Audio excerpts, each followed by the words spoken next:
আরেকটা চ্যাপ্টার আর্থিক বিবরণী বিশ্লেষণ, উৎপাদন ব্যয় হিসাব, মজুত পণ্যের হিসাব রক্ষণ পদ্ধতি, পরবর্তীতে ব্যবস্থাপনা হিসাব বিজ্ঞান পরিচিতি। এই চ্যাপ্টারের ভিতর যে কোনো 4টা চ্যাপ্টার তোমরা পড়ে যাও। আমি প্যাটার্নটা সুন্দর করে সাজিয়ে দিই।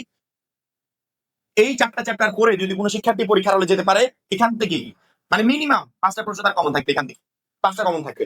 আমি এই 5টা প্রশ্ন কমন পাওয়ার জন্য এই 4টা চ্যাপ্টার পড়েছি, না আর কিছু দরকার নেই। আমি আর্থিক বিবরণীটা পড়েছি, 2টা প্রশ্ন কমন, এখান থেকে 5টা কমন, এখান থেকে 2টা কমন, 7টা। অর্থাৎ 1 নাম্বার থেকে 6 নাম্বার অধ্যায় পর্যন্ত টোটালি কমপ্লিট করে গেলে আর বাকি এই 4টা অধ্যায় পড়তে হবে না। এখন অনেকে বলতে পারো ভাইয়া আমি তো অলরেডি এই 7 নাম্বার কমপ্লিট করে ফেলেছি। কোনো প্রবলেম নাই, তুমি 1 পড়ো, 2 পড়ো, 4 পড়ো, পরবর্তীতে 7 পড়ো, হয়ে গেল। এখান থেকে তুমি ইজিলি 5টা প্রশ্ন কমন পাবে। এখন অনেকে বলতে পারো ভাই 8 পড়ে ফেলেছি, আমি তো 8টা স্কিপ করতে পারছি না। কোনো প্রবলেম নাই, তুমি 1 পড়ো, 2 পড়ো, 4 পড়ো, 8 পড়ো, কোনো সমস্যা নাই। 6 নম্বর চ্যাপ্টারটাকে স্কিপ করে অন্যান্য যে কোনো একটা চ্যাপ্টার এই প্যাটার্নের ভিতরে সাজিয়ে নাও। তুমি 10 পড়েছো, 1 2 4 10 পড়ো।